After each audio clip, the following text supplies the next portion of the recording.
మంచిది. చక్కగా ప్రార్థనలో నడిపించిన తల్లిగారు శాంతమ్మ గారికి, నేటి దిన లేఖన భాగాలు చదివిన బిడ్డలకు, కూడి చేరువచ్చిన మీ అందరికీ కూడా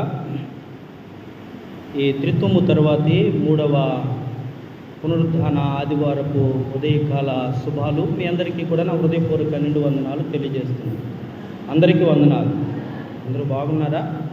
మంచిది. దేవుని మహాకృపను బట్టి వేడి వాతావరణం దాటినట్టే రాత్రి నుంచి పడుతున్న వర్షాన్ని బట్టి భూమి చల్లబడుతుంది కనుక అందరూ కూడా చల్లబడి కూల్గా ఉండండి. దేవునికి స్తోత్రం. వాతావరణం చల్లబడుతుంది కానీ వాటర్లో తేడా వచ్చి అందరికీ జ్వరాలు వస్తాయి. ఎందుకంటే కొత్త నీళ్ళు వస్తాయి కనుక అవి ఖచ్చితంగా డాక్టర్ల దగ్గరికి వెళ్తే కాసుకుని తాగమని చెప్తారు.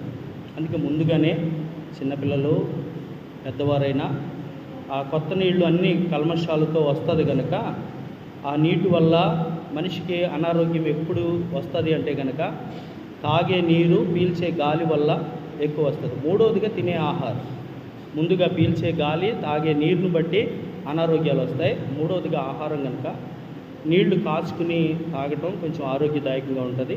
ప్రతి ఒక్కరు కూడా జాగ్రత్తలు తీసుకోండి. స్కూల్కి పంపించే పిల్లలు వేసవికాల తాపాన్ని తట్టుకోలేక పిల్లలేంటి పెద్దవారేంటి గడ్డలుగా కట్టేసిన ఐస్ నీళ్లు ఫ్రిడ్జ్లో తీసుకుని తాగేస్తూ వచ్చారు.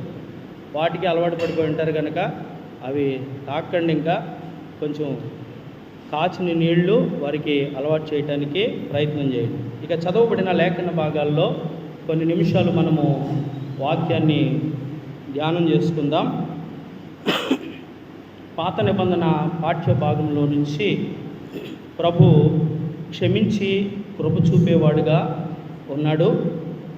ఆ తండ్రి ఆ క్షమాగుణమే లోకాసువార్తలో తప్పిపోయిన కుమారుడు బుద్ధి మార్చుకుని ఇంటికి తిరిగి వచ్చినప్పుడు చూపించిన క్షమాపణ ప్రేమ మనకి కనబడుతూ ఉంది. ఇక అప్పటి వరకు క్రైస్తవ్యాన్ని లేకపోతే క్రీస్తు అనే పదం పలికిన వారిని హింసిస్తున్న సౌలుని కూడా ఆ తండ్రి దర్శించినప్పుడు ఆ హింసించిన లేకపోతే అటువంటి నీచముగా ప్రవర్తించిన ఆ సౌలుని శిక్షించక మరలా క్షమించి తన పనికి నియమించుకున్న పత్రిక లేఖన వాక్యం మనకి నేర్పిస్తూ ఉంది. క్షమాపణ అనేది ఎవరికి అంటే కనుక నేటి వరకు కూడి ఉన్న మనందరికీ కూడా దేవుడి క్షమాపణ కలుగుతూనే ఉంది. ఆ క్షమాపణ పొందుకున్న మనము, క్షమించబడిన మనము ఆ దేవునికి విధేయులుగా ఉంటున్నామా? క్షమించబడిన వ్యక్తులుగానే ఆ సాక్ష్య జీవితాన్ని కొనసాగించగలుగుతున్నామా? ఆ క్షమాపణ పొందిన మనము ఆ దేవునికి కృతజ్ఞత కలిగి ఉంటున్నామా? వ్యక్తిగతంగా పరిశీలన చేసుకోవాలి. చదవబడిన పాత నిబంధన పాఠ్య భాగంలో మేకా ప్రవక్త ద్వారా ప్రవచించిన ఆ మాటలను మనం ఆలోచన చేస్తే అతిక్రమములను క్షమించి కృపనిచ్చే దేవుడుగాను, పాపములను ఒప్పుకుని వచ్చిన కుమారులుగాను మనము వీటిల్లో చూడగలం. 2 పాఠాల్లో కూడా, ఈ 3 పాఠాల్లో కూడా మొదటిగా అతిక్రమములను క్షమించే దేవుడు, ఆయన వంటి దేవుడు వేరే దేవుడు లేడని మేకా ప్రవచిస్తూ ఉంటే, ఇక పాపాలు ఒప్పుకుని తిరిగి వచ్చిన కుమారులుగా సౌలు కానివ్వండి లేకపోతే తప్పిపోయిన కుమారుడు కానీ మనకి కనబడుతూ ఉన్నాడు. ఆ క్రమంలోనే మనము ఈ వాక్య ధ్యానాన్ని చేసినప్పుడు మొట్టమొదటిగా ప్రవక్త అయిన మేకా రాసిన గ్రంథంలోంచి 18వ వచనాన్ని చదువుకుందాం.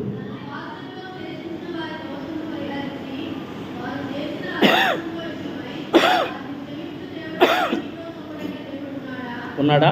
ఎవరంటండి? ఈయనకిలాగా క్షమించే దేవుడు ఎవరైనా ఉన్నారా? మేకా అనగా అర్థము, మేకా అను పేరుకు అర్థము యెహోవా లాంటి వారు ఎవరు? మేకా అనగా అర్థము యెహోవా లాంటి వారు ఎవరు అని ఆయన పేరుకి అర్థం ఇచ్చేలాగా ఉంటున్నప్పుడు, ఆయన ద్వారా ప్రవచిస్తూ ఆయన ద్వారా రాయబడిన ఈ గ్రంథములో ఇలాగ క్షమించే దేవుడు ఎవరైనా ఉన్నారా? క్వశ్చన్ మార్క్ ఉంటుంది. ఉన్నారా అంటే కనుక ఉంటే ఆన్సర్ చేయాలని కోరు. ఉన్నారా అంటే ఎవరు కూడా లేరు. ఎందుకు అంటే కనుక దుష్ట శిక్ష రక్షణ అనేది జరుగుతుంది. ధర్మశాస్త్రం కూడా పంటికి పన్ను, కంటికి కన్ను అంటే ఎవడైనా పళ్ళు రాలగొట్టేస్తే తిరిగి ఆడ పళ్ళు రాలగొట్టేది. ఎవడైనా కన్ను పోగొడితే ఈ పోగొట్టుకున్నవాడు కన్ను బదులు అవతల బాగున్నవాడు కన్ను పోగొట్టాలి. అదే కంటికి కన్ను, వంటికి పన్ను. ధర్మశాస్త్రము ఏదైతే నష్టం పోయిందో ఆ నష్టం అవతలోడికి చెయ్యాలి.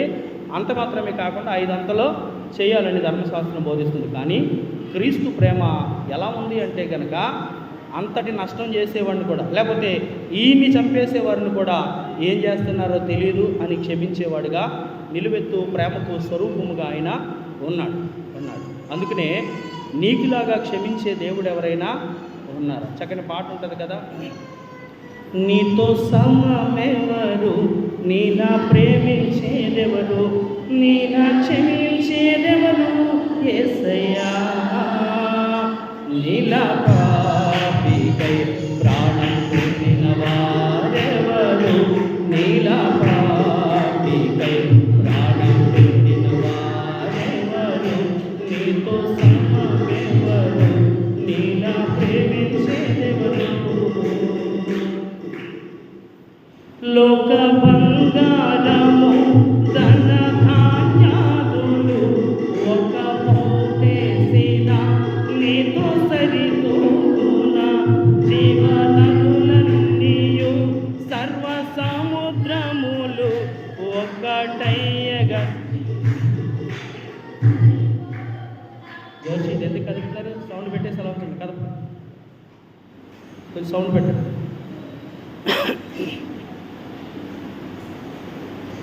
లోక బంగారము ధన ధాన్యాదులు ఒక పోగేసిన నీతో సరితూగున, జీవనదులన్నీయు సర్వ సముద్రములు ఒకటయ్యగసిన, నిన్ను తాకగలవా నీలా పరిశుద్ధ దేవుడెవ ఉన్నారయ్యా, నీవేగా విమోచకుడవు, నీలా పరిశుద్ధ దేవుడెవరున్నారయ్యా,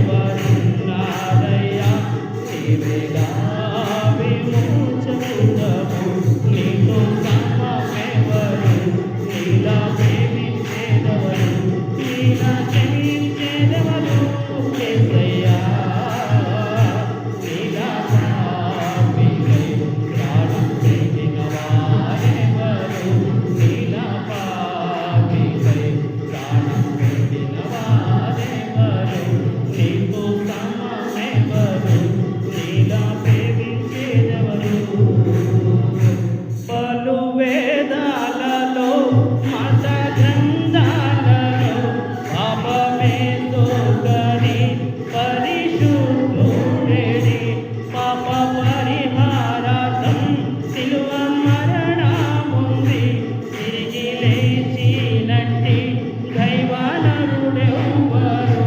పలు వేదాలలో మత గ్రంథాలలో పాపమే తోకని పరిశుద్ధుడేడి, పాప పరిహారార్థం శిలువ మరణముంది, తిరిగి లేచినట్టి దైవనరుడెవ్వరు. ఇలా జాలిగల ప్రేమగల దేవుడేడి, నీలా జాలిగల ప్రేమగల దేవుడేడి, నీవేగా విమోచకుడవు, నీతో సమమెవరు, నీలా ప్రేమించేదెవరు, నీలా రక్షించేదెవరు యేసయ్యా, నీలా పాపికై ప్రాణం పెట్టిన వారెవరు, నీలా పాపికై ప్రాణం పెట్టిన వారెవరు. దేవునికి స్తోత్రం. మీకా ప్రవక్త 18వ వచనంలో చెప్తున్న మాట ఏంటంటే, తన స్వాస్యములో శేషించిన వారి దోషమును పరిహరించి వారు చేసిన అతిక్రమముల విషయమై వారిని క్షమించు దేవుడవైన నీతో సముడైన దేవుడు ఉన్నాడా? అంటే ఆయనతో జతపరచగలిగిన వాడు ఉన్నాడా? ఆయనతో ఏ స్వరూపమైన చేయగలటానికి అవకాశం ఉందా? లేదు. ఎందుకంటే కనుక దేవుడు చెప్తున్నాడు, ఆకాశ మహాకాశాలు పట్టజాలిన దేవుడు. మానవుడు చేసేదానికి లేకపోతే మానవుడు నిర్మించేదానికి దేవుడని ఒక ప్రతిరూపాన్ని చేసేదానికి ఇంత బరువు, ఇంత వెడల్పు, ఇంత పొడుగు, ఇంత ఖర్చు అని కొలతలు లెక్కలు ఉంటాయి. కానీ దేవుడితో సమానం చేయడానికి ఎవరు కూడా సరిపోరు. ఎందుకంటే ఈ ఆకాశ మహాకాశాలు ఆయన పట్టజాలని దేవుడు. దానికి ఆధారంగా సొలొమోను ప్రార్థన చేస్తున్నాడు. 40 సంవత్సరాలు కట్టిన యెరూషలేము మందిరము గురించి, దాని ప్రతిష్ఠిత ఆరాధనప్పుడు ప్రతిష్ఠించినప్పుడు ఆ మందిరం గురించి ప్రార్థన చేస్తున్న ప్రార్థనలో ఏమంటున్నాడు తెలుసా? ఆకాశ మహాకాశాలు పట్టజాలని దేవుడు మానవుడు నిర్మించిన హస్తకృత్యాలలో ఎలా పట్టజాలుతాడు, ఎలా ఉంటాడు? కానీ ఎక్కడ 2-3గా ఏకీభవిస్తే వారి మధ్యన ఆయన ఉంటాడు. అంటే ఆయన రూపాన్ని నువ్వు చేయలేవు, ఏ రూపంతో కూడా సరి చేయలేవు, ఎవరితో కూడా పోల్చలేవు. అందుకనే మేకా చెప్తున్నాడు, పాపాలు క్షమించేవాడు కూడా నీలాంటి వాడు ఎవరూ లేరు. పాపాలు క్షమించాలంటే పాపం చేయని వాడుగా ఉండాలి. తప్పులు క్షమించాలంటే తప్పు చేయని వాడిగా ఉండాలి.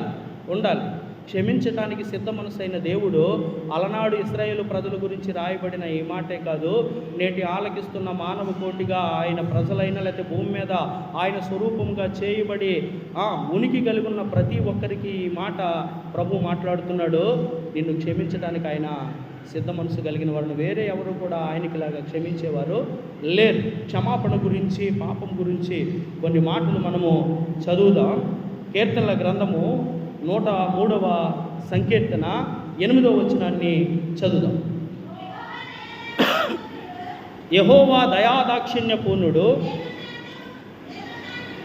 దీర్ఘశాంతుడు. ఆయనకున్న బిరుదులు చూసారా? వేరెవరికి పెట్టడానికి, వేరెవరిని కూడా వీటితో పోల్చడానికి, సంబోధించడానికి కుదరదు. ఆయనకు మాత్రమే. చదువము. వ్యాజ్యమాడువాడు కాడు, కోపించువాడు కాడు. ఈ విషయాలు బట్టి నీకు నాకు అర్థమవుతుంది ఏమిటి అంటే కనుక, మన పాపములను, మన దోషములను ఆయన కనిపెట్టి చూస్తే మనం ఆయన ఎదుట నిలువలేము. ఎందుకంటే ఆయన దయాదాక్షిణ్య పూర్ణుడుగా, కృపా సమృద్ధి కలిగిన వాడుగా, వ్యాజ్యమాడని వాడుగా ఉన్నాడు. కనుకే నీవు నేను ఆయన ఆకాశము నుండి నిత్యము మనల్ని చూస్తూ ఉన్నా, ఎన్నో తప్పులు చేసినా ఇంకా భూమి మీద ఆయుష్ కలిగి ఆయన కళ్ళ ముందే చనామణి అయిపోతున్న కారణం ఏంటో తెలుసా? ఆయన కృప, ఆయన దయాదాక్షిణ్యం. కృప అంటే ఏంటి? దయ అంటే ఏంటి చెప్పాలి. ఈ పదాలు ఎప్పుడూ కూడా మనము వింటూ ఉంటాం. కృప అంటే ఏంటి, దయ అంటే ఏంటి? అమ్మా చెప్తున్నారు కానీ అర్థం అవ్వట్లేదు, వినపడదు. సరే నేను చిన్న మాట చెప్తాను. ఒక దొంగ ఇంట్లో పడ్డాడు. ఒక దొంగ ఇంట్లో పడితే దొరికేసినప్పుడు ఏం చేస్తాం మనం? భోజనం పెట్టి పంపిస్తాం. చెప్పరండి. దొరికేది ఏం చేస్తాం? భలే దొరికాడని చెప్పేసి మాయే దోసేద్దామని చూసే వెంటనే చెదకు కొట్టేస్తాం. అలా కాకుండా పోరా అయ్యా వదిలేయండి, అయ్యా వదిలేయండి, ఇంకెప్పుడు చేయను అన్నాడు అనుకో, దయదలిచావు, వదిలేసి. అది దయ, వదిలేయటము దయ. మరి కృప అంటే? కృప ఆడు దొంగోడని తెలిసి దయ చూపించడమే కాకుండా ఒక 100 రూపాయలు తీసి ఇచ్చి సరే పట్టుకుని వెళ్ళు అని ఇచ్చేవనుకో, అది కృప. వాడు అర్హుడు కాదు, ఎందుకంటే మొత్తం నీ దగ్గర నీ ఇంట్లో దోసేతకు వచ్చాడు. అయినా కానీ నీ మంచి మనసును బట్టి దయ చూపించావు. ఇంకా వెళ్ళిపోయిన తర్వాత మళ్ళీ దొంగతనం చేస్తాడేమో, వద్దులే అని ఎంతో కొంత ఇచ్చి పంపించు. విడిచిపెట్టేస్తుంది దయ అయితే ఎంతో కొంత ఇవ్వటం కృప. అర్హత లేదు వాడికి. దొంగడికి ఇస్తారా? ఎవరు అర్హత లేదు. అలాగే చలమని అవుతున్నాను. ఆయన దయాదాక్షిణ్యాలే ఎన్నో సమయాలు, ఎన్నో పర్యాయాలు ఆయనకి ఇవ్వాల్సింది దొంగిలిస్తున్నాం. సమయమే కాదు, ధనమే కాదు, దశమ భాగమే కాదు, ప్రథమ ఫలమే కాదు, ఎన్నో విషయాల్లో మనము దొంగిలిస్తూ వస్తున్నామంటే ఆమోసు గ్రంథంలో క్లియర్గా మాటలు చెప్తాడు. మేము దేంట్లో దొంగిలిస్తున్నామంటే దేంట్లో దొంగిలిస్తున్నాం ఆయన చెప్తూ ఉంటాడు. అయినా కానీ దొంగవని తెలిసిన మరలా ఆయన సన్నిధికి లేకపోతే ఆయన ఆరాధించుకోవటానికి ఈ భూమి మీద బతకడానికి దయ చూపిస్తున్న దేవుడు దొంగవని తెలిసిన నిన్నే అనారోగ్యాలతోటో లేదు అప్పుల బాధలతోటో లేకపోతే భూమి మీద మొత్తేసి యోబులేగా అపవాదికి అప్పగించిన వాడిగా ఉంచలేదు. అన్నీ నీకు కావలసినవన్నీ కూడా ఇస్తున్నాడు. ఇవ్వట్లేదా? ఇస్తున్నాడు. నీవు నేను అనుభవించి ఆరోగ్యం, ఆరగిస్తున్న ఆహారం, ధరిస్తున్న వస్త్రం, నివసిస్తున్న నివాసం, కలిగి ఉన్న సమస్తము కూడా ఆయన ఇచ్చింది. అదే ఆయన దయాదాక్షిణ్య పూర్ణుడు, కృపా సమృద్ధి గలవాడు. చదువమ్మా ఇంకొక కీర్తనలో 130వ కీర్తన 4వ వచనం కూడా చదువు.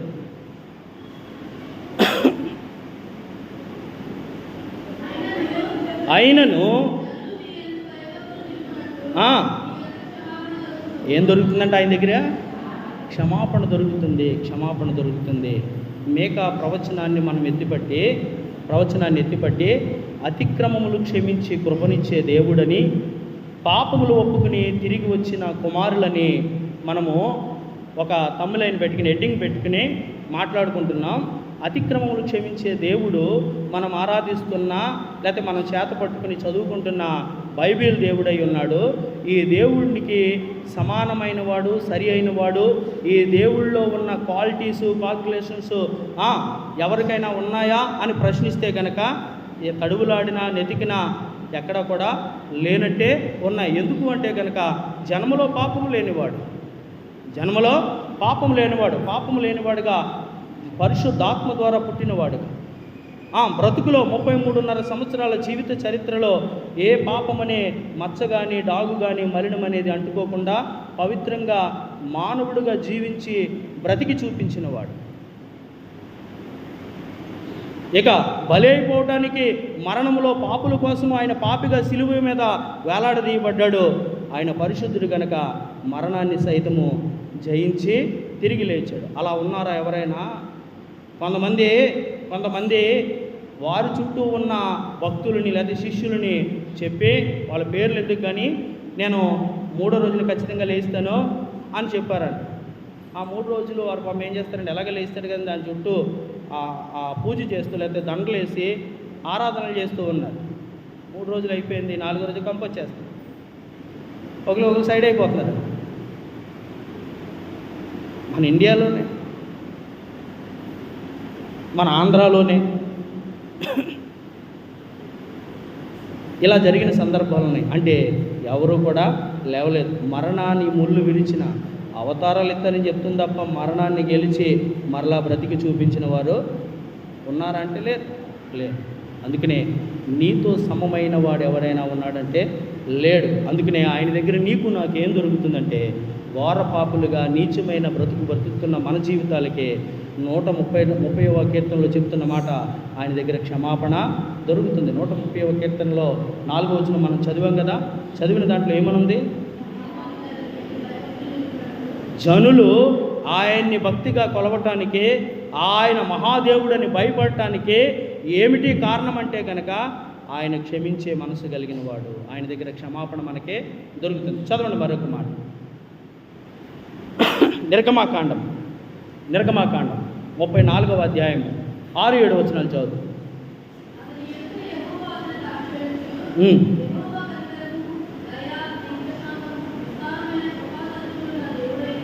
చూడండి ఆయనకి ఎన్ని పేర్లు ఉంటున్నాయో. దయా, దీర్ఘశాంతము, కృపాసత్యములు కలిగిన దేవుడు. చదువు. 1000 మందికి కృప చూపుతూ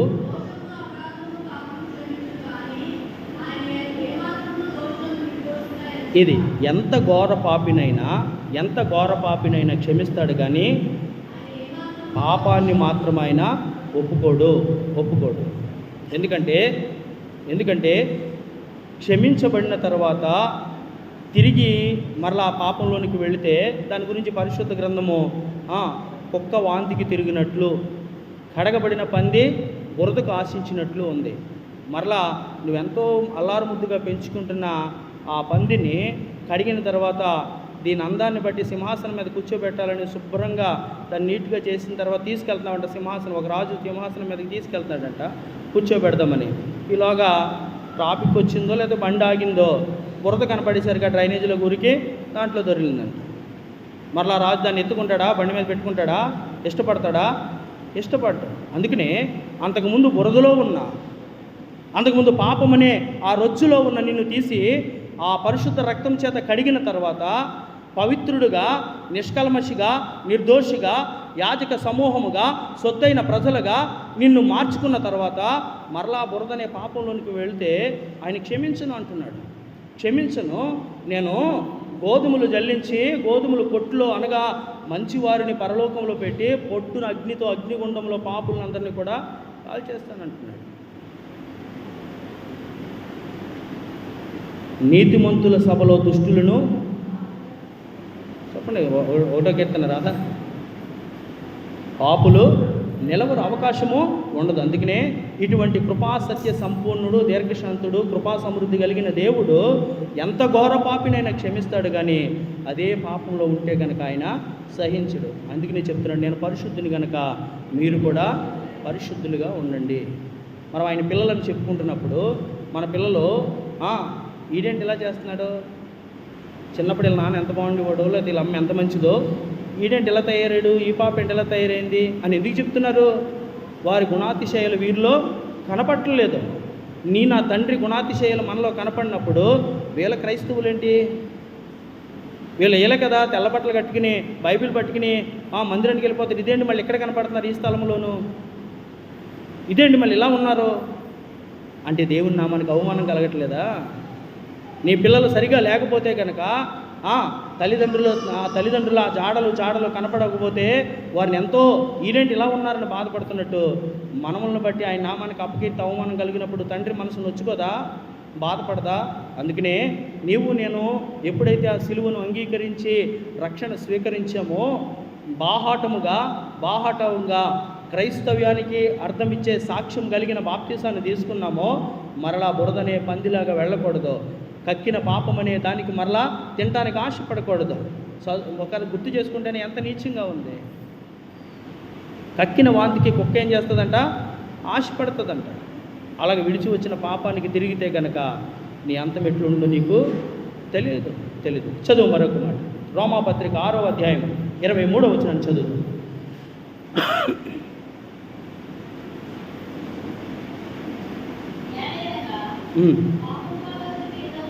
పాపం వలన వచ్చే జీతము మరణము, అయితే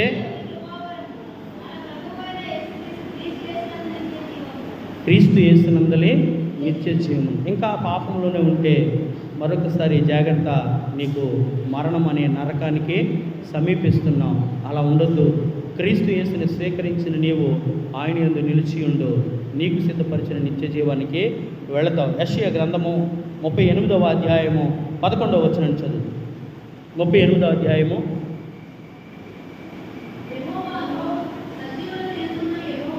17వ వచనం చదువు.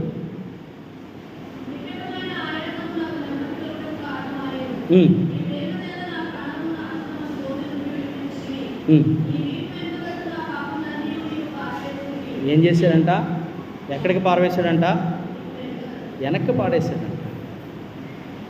మన పాపాలన్నీ కూడా ఆయన ముందు పెట్టుకోలేదు. అదే కదా మనం చదువుకున్నాం, ఆయన దోషములను కనిపెట్టి చూస్తే ఎవడు నిలవగలుగుతాడు, ప్రభా ఎవడు నిలవగలుగుతాడని దావీదు అంటున్నాడు. ఎవడు నిలవలేడు.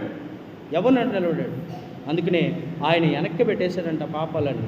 నీకు నాకు కూడా చెప్తున్న మాట ఏంటో తెలుసా, నువ్వు ఒప్పుకున్న తర్వాత నిన్ను మలినపరిచిన ఆ పాపాన్ని, నరకపాత్రుడిగా ఉంచిన పాపాన్ని ఎప్పుడైతే నా ఎదుట ఒప్పుకుని విడిచిపెట్టావో తూర్పుకి పడమర ఎంత దూరం అంత దూరమో చేస్తాను అంటున్నాడు. కానీ చాలామంది ఒప్పుకోకుండా ఇంకా ఆ బురదను ఆశించడానికి దాంట్లోనికే ప్రయత్నం చేస్తున్నారు. దేవుని వాక్యం ఖచ్చితమైందండి. దేవుని వాక్యము ఖచ్చితమైంది. మొన్న వారం కూడా సంఘం గురించి, లవదొకియా సంఘం గురించి మాట్లాడుతూ అయితే వెచ్చగానైనా లేకపోతే చల్లగానైనా ఉండు, నులివెచ్చగా ఉండొద్దు అంటున్నాడు. ఒక వరలో 2 కత్తులు ఏమడవు, ఒక నూతిలో 2 రకాల నీళ్లు ఊరవు, ఒక గుండెలో ఒక హృదయంలో పాపానికి పరిశుద్ధతకి చోటు ఉండదు. పాపం ఉంటే పరిశుద్ధుడు రాడు. అలాగే నోట్లోంచి శాపవచనం ఆశీర్వచనమో రాకూడదు. ప్రభు చెప్తున్న మాట అదే. ఎవడూ కూడా నిలబడలేడంట. అందుకని ప్రభు ఏం చేశాడంటే ఒప్పుకున్న తర్వాత ఇంకా వాటికి లెక్కలు చూడకుండా ప్రతిదీ కూడా అది ఎటువంటిదైనా ఎంత ఘోర పాపమైనా వెనక్కి విసిరేశాడండి. యెషయా భక్తుడి ద్వారా చెప్తున్న మాట అదే. వీపు వెనక్కి ఆ పాపాలను వేసాడంట. చదువు ఒక మాట, ఇర్మియా గ్రంథము 31వ అధ్యాయము 34వ వచనం చదువు.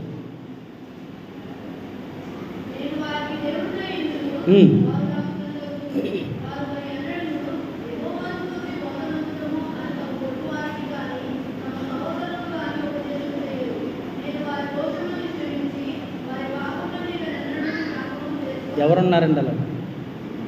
ఈయన దేవుడు ఎంతగా అంటున్నాడు చూసారా? ఇప్పటి వరకు ఒకవేళ ఏ లా తీసుకున్నా, ఏ గవర్నమెంట్ తీసుకున్నా ఖచ్చితంగా శిక్ష అనేది పడాలి. తప్పు చేసిన వాడు దాన్ని ఖైదు అనుభవించాలి, శిక్ష అనుభవించాలి అని మనం పెట్టుకున్న లా చెప్తుంది. లేకపోతే మనం కూడా తీర్పులు తీరుస్తాం, నువ్వు చేసిన దానికి ఇంత నష్టం కట్టుకోవాలి, లేకపోతే ఈ తప్పుకి శిక్ష నువ్వు అనుభవించాలి అని మనం డిక్లేర్ చేస్తున్నాం. కానీ నా దేవుడు ఏమంటున్నాడు తెలుసా? దేవుడు ఇంకేమంటున్నాడు తెలుసా? ఇకెన్నడూ కూడా వారిని శిక్షించను, క్షమిస్తాను అంటున్నాడు. చదువు మరొక మాట లైన్ చివరికి. వారి దోషములను క్షమించి ఇంకెప్పుడు కూడా జ్ఞాపకము చేసుకోను అంటున్నాడు. చదువు ఇంకొక మాట, రోమపత్రిక పాపాలు క్షమిస్తున్న దేవుడి దగ్గర పాపాలు క్షమించబడి లేకపోతే క్షమాపణ పొంది లేకపోతే దేవుని గురించి ఎరిగి దేవుని గురించి తెలుసుకుని ఆ దేవుణ్ణి దేవునిగా మహింపరచిన వారు అనేక మంది ఉన్న రోమపత్రిక 1వ అధ్యాయము 20వ వచనం చదువు.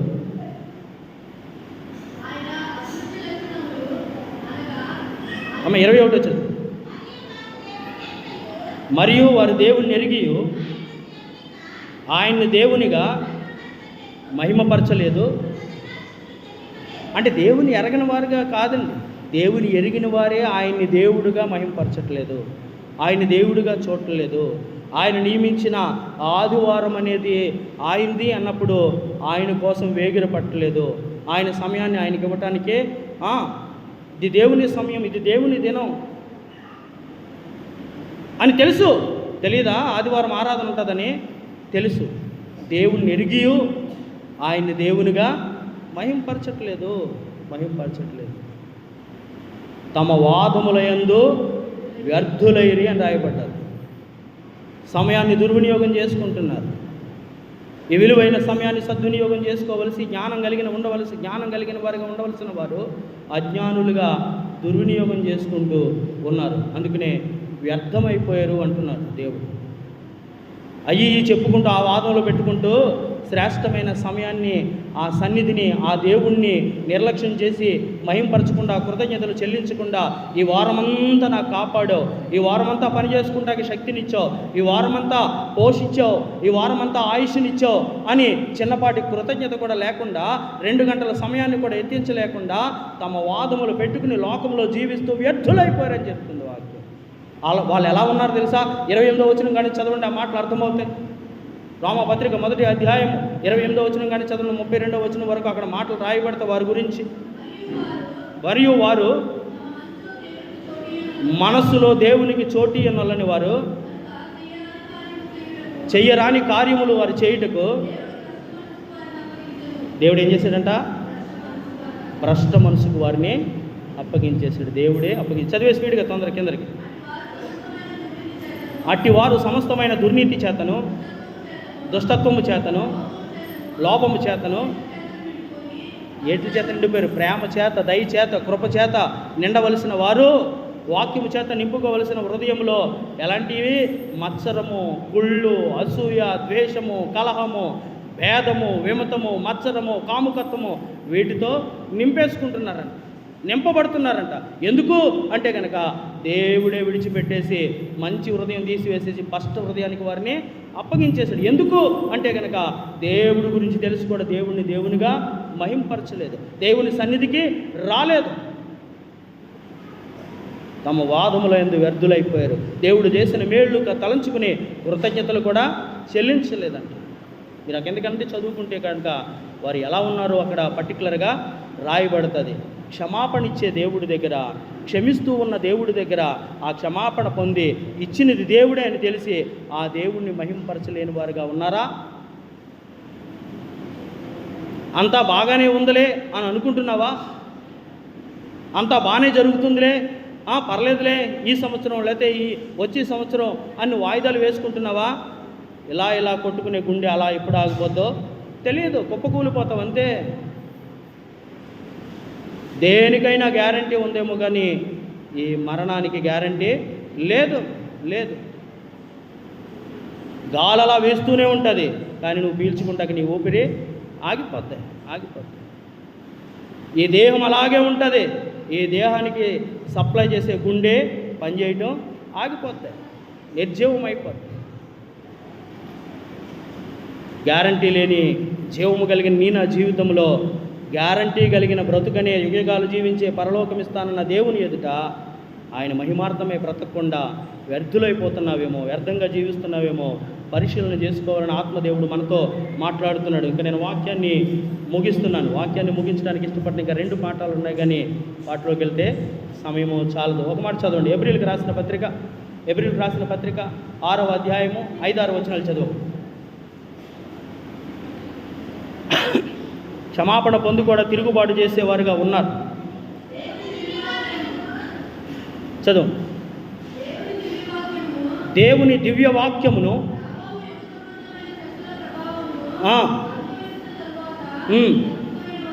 తప్పిపోయిన వారు ఏం చేస్తారంటే ఎవరో కాదు, యూదులు కాదు, ఎప్పుడో 2026 సంవత్సరాల క్రితం కాదు, దేవుని కుమారుడిగా కుమార్తెగా చెప్పుకుని రక్షింపబడి బాల్యం నుంచి పుట్టుక క్రైస్తవుడిగా ఉండి నీ క్రియలను బట్టి, నీ మాటలను బట్టి, నీ పనులను బట్టి, నీవు దేవుణ్ణి గణపరచిన విధానాన్ని బట్టి, దేవునికి స్థలము, దేవునికి చోటు ఇవ్వని కారణాన్ని బట్టి నీవు అప్పుడు యూదులైతే వేశారు, కానీ నువ్వు ఇప్పుడు బాహాటంగా నీ క్రియలను బట్టి సిలివేస్తున్నావు. నీ నా కోసం, మనందరి కోసము ఆయన ఎప్పుడో ప్రాణం పెట్టి క్షమిస్తే, ఒకవేళ ఇప్పుడు కూడా నీవు తప్పిపోతే కనుక వస్తే నీ పాపములు తూర్పుకి పడమయ్యేంత దూరం చేస్తాను, లేకపోతే నా వీపు వెనకాలకే వాటిని విసిరి వేస్తానని చెప్తున్న దేవుని ఎదుట ఇంకా ఆ క్షమాపణ పొందకుండా, దేవునిగా మహింపరచకుండా, ఇంకా ఆ పాత రోత బ్రతుకులోనే జీవిందాం అనుకుంటే కనుక ఈ కట్టి మట్టిలో కలిసిపోతే ఈ ఊపిరి అనే దీపం దేవుడు పిలుచుకుంటాడు. అది ఎప్పుడన్నది నీకు నాకు తెలియదు. అది జరగకముందే దేవుణ్ణి కలిగి ఉంటే, దేవుని దగ్గర క్షమాపణ పొందితే, ఒకవేళ ఇక్కడ లెగిసిపోయినా ఇక్కడ చనిపోయినా పర్లేదు, యుగయుగాలు జీవించే జీవితం పరలోకంలో ప్రభు మనకే ఇస్తాడు. అందుకనే దేవునిగా గణపరిచేవారుగా ఉండాలి. ఇక చదువుకున్న సువార్త పాఠ్యభాగంలో కూడా లోకంలోనే జీవించేశాడు, లోకంలోనికి వెళ్ళిపోయాడు, తండ్రిని తృణీకరించేశాడు. తండ్రి అనగా దేవునికి ఇక్కడ వ్యతిరేకంగా బ్రతికేమేమో అప్పటి వరకు కూడా, దేవునికి వ్యతిరేకంగా జీవించేవేమో. దేవుడు లేడు, దెయ్యము లేదని వారు ఉన్నారు. దేవుడు నాకేం చేశాడని వారు ఉన్నారు. అజ్ఞానం. దేవుడు నా మనసులో ఉన్నాడు, దాన్ని సన్నిధికి వెళ్ళాలా ఏంటని బోధించి మాట్లాడేవారు ఉన్నారు. దేవునిగా మహింపరచిన వారు ఉన్నారు. అలాంటి వారైనా ఇదిగో ప్రభా నేను పాపినని వస్తే గనక, తండ్రి దూరంగా ఉండగానే కుమారుడు ఇంకా దగ్గరికి రాలేదు, నీ మనసులో అటువంటి సంకల్పం వస్తేనే, ఆ పాపపు ఒప్పుకోలు పశ్చాత్తాపం కలిగితేనే తండ్రి నీ దగ్గరికి పరిగెత్తుకుని వస్తాడంట. నీ మురికి బట్టలను చూసి, నీ మురికైపోయిన జీవితాన్ని, పందుల దగ్గర బ్రతికిన బ్రతుకుని చూడంట నీ మెడ మీద పడి ముద్దు పెట్టుకుంటాడు. అలాంటి తండ్రి ప్రేమ నేటి దినాల్లో, నేటి వాక్యంలో మనకు బోధిస్తూ ఉంది, మాట్లాడుతూ ఉంది. ఆ తండ్రి ప్రేమను గుర్తించక ఇంకా లోకంలోనే తిరుగుబాటు చేసేవారుగా, తప్పిపోయిన కుమారుడిగా నువ్వు ఉంటే కనుక మరలా దేవుడిచ్చే ఆ కృపకు, ఆ సింహాసనానికి, ఆ పరలోకానికి ఏమాత్రం అర్హత పొందుకోలేము. ఎప్పుడైతే వాడికి మనసు మారిందో, చక్కటి మాటలు కదండి, చక్కటి మాటలు. వచ్చిన తర్వాత అడిగాడా, ముందే తీర్మానం తీసుకున్నాడా? చెప్పాలి. ముందే తీర్మానం తీసుకున్నాడు, ముందే ప్రాక్టీస్ చేసుకున్నాడు. వచ్చిన తర్వాత కాదు, ముందే అనుకున్నాడు. ముందు అనుకున్నాడు కాబట్టే తండ్రి అందరి హృదయాలు ఎరిగినవాడు కనుక ముందే అనుకున్న వాడి దగ్గరికి ముందుగానే పరిగెత్తుకుని వెళ్ళాడు. నా తండ్రి దగ్గర అనేక మందికి ఆహారం ఉంది, ప్రభు అదే చెప్తారు కదా, తండ్రి దగ్గర అనేక మంది నివాసాలు ఉన్నాయి, ఒక లేకపోతే తండ్రితో నేను చెప్తాను, మరలా నేనుండే స్థలంలో మీరందరూ ఉండటానికి నేను తిరిగి వచ్చి మిమ్మల్ని తీసుకెళ్తాను అంటున్నాడు. తీసుకెళ్తాను. ఆ తండ్రి ఇంటికి వెళ్లకుండా ఇంకా లోకంలోనే భ్రష్టమని కలిగి జీవిస్తే కనుక ఆ కుమారుడికి మరలా ఆ రాజు టీవీ దక్కేది కాదు, ఆ ఉంగరము, ఆ నూతన వస్త్రాలు, మరలా ఆ రాజభోగము దక్కేది కాదు. కానీ మనసు మార్చుకున్నాడంట, తండ్రి దగ్గరికి వెళ్ళాడంట. ధర్మశాస్త్రాన్ని మించింది లేదు. ధర్మశాస్త్రము దేవుడు స్వయంగా వేలుతో రాసి, అమ్మ ఏంటి నవ్వుతారేంటి?